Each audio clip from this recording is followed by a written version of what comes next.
Hi everybody, welcome to the tournament center here at Pro Tour Gatecrash in wintry Montreal, Canada. I am here with Shahar Shenhar, hey guys. And we are going to talk about a deck that was kind of it was like all the buzz leading up. Everyone's secretive about their decks. Everyone going to the Pro Tour's got their decks swirled away.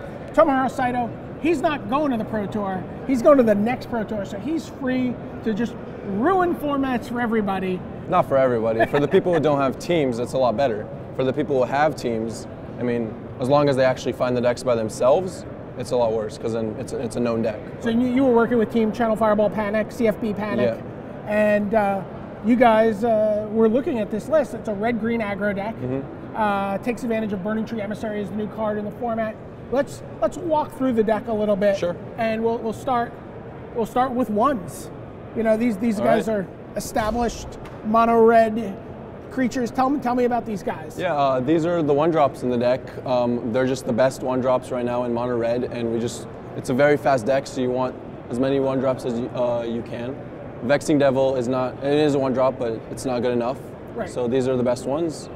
And if you had a preference of which one's going to be in your opening hand generally, who do you like more? I think you prefer Stromkirk Noble because it does more. Humans is relevant, and like Unleash, it is what you get it, and just, you know, it's a 2/2, and this guy just has a bigger upside. Yeah. Now where this deck gets very exciting is on the next slide when we get to the 2-drops, because Burning-Tree Emissary. This card is doing some amazing stuff for us. Talk to us about Burning-Tree Emissary. This card is great. I mean, it's just a free 2/2.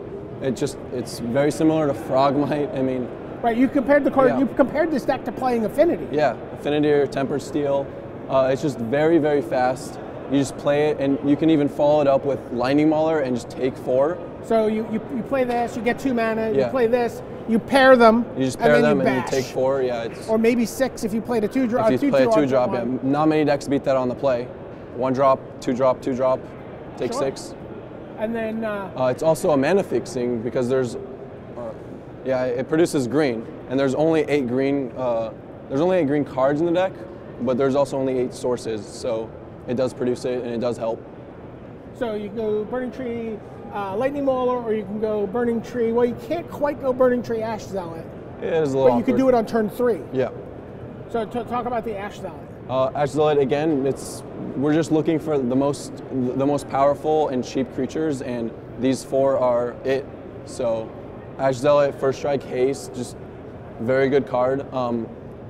This ability right here actually just came up with Paul Rietzel. I've only played this card in Limited, and this paragraph is almost entirely blank in that Limited format. Yeah, but there isn't a single one, right? Yeah, but in Standard. Yeah, then so there's Think Twice, there's Lingering Souls, there's Snapcaster Mage. I think that's really the ones that are relevant. Forbidden Alchemy. So you were just playing Paul Rietzel. He had Lingering Souls, and then I had 2 of them, and he had to Orzhov Charm my guy, which was like a bad target. So he doesn't have to take 6, and then he took 3, so he took 5 instead of 6. But it was very, very good. And then finally Flinthoof Boar. And Flinthoof, 3/3 for 2 mana. Again, helps with Burning-Tree Emissary helps. For 3 mana, you can just 3/3 haste for 3, and it's also just very good as a 3/3 for 2. So again, just the most powerful 2-drops. So that's most explosive. So that's 20 creatures, all below 2. Yeah. 2 or lower, and then 4 more creatures on top of that. The kind of like honorary captain of this Pro Tour, Boros Reckoner. I'm actually not too impressed with Boros Reckoner in this deck. I'm sure it's insane against this deck, but it's worse in this deck because it's basically like an unblockable 3/3. It does have more uses, like holding down the fort. It's a lot better in the sideboard, which I'll show you soon. But yeah, with 18 lands, it's harder to hit 3 mana every time. Right. So I mean, you notice this is it, right? This is it for the creatures. This is it for the mana curve in the main deck, right? We're topped out. So let's take a look at you have a handful of spells in the deck. Yeah, Pillar of Flame. You don't want to play another 2-drop burn spell like Searing Spear. So Pillar of Flame, just relevant again against Paul Rietzel. I saw you get a Doom Traveler or a Champion of the Parish right away. It's just very efficient, and that's what we want. Searing Spear, just burn him to the face, have a little bit more reach. Same as Rancor and Volcanic Strength, obviously. Yeah, and then people are playing Stomping Grounds. People are playing Sacred Foundries. People are playing, obviously, Blood Crypts from the previous set. And Mountains. And even, as we'll see in a minute, Mountains. But not a lot of non-basics in this format, but not a lot of basics in this format, but the non-basics, a lot of them are Mountains. You're playing Stomping Ground, Rootbound Crag. What is this? Those are not the mountains I'm playing. Those are not the mountains. What mountains do you play?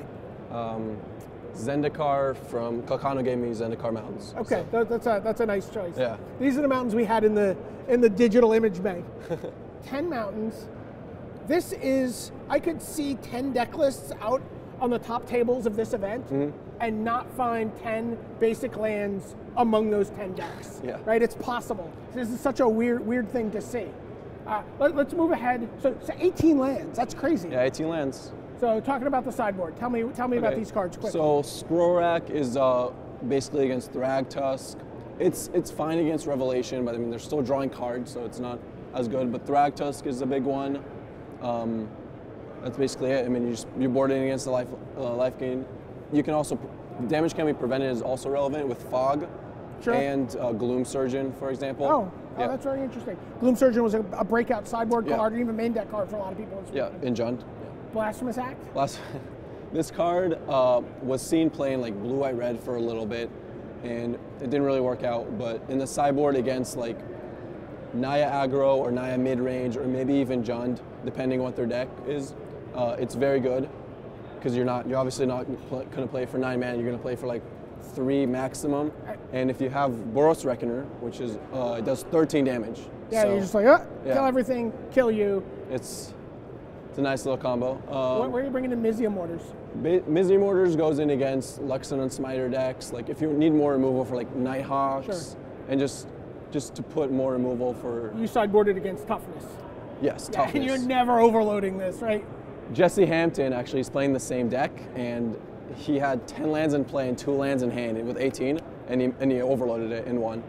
So last couple cards, 2 more Volcanic Strength against the red decks. Domri Rade,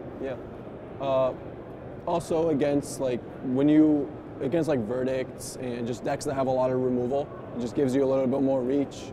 And I guess that's the same thing that Hellrider. Hellrider also, yeah. With 18 lands, you don't want to play too many of them, so we just wanted to play 1 as a little miser. It's very good against retail. So where are you right now in the tournament? I am X3. X3, okay. So that's great. You're on your quest for platinum this year. Yeah. Second year in a row you'd be hitting platinum. Good job. We're going to let you get back to the tournament, let you back to setting people on fire. It's an unwholesome thing for a young man to be doing, but you do it very well. For Shahar Shenhar, this is Brian David Marshall from the Tournament Center.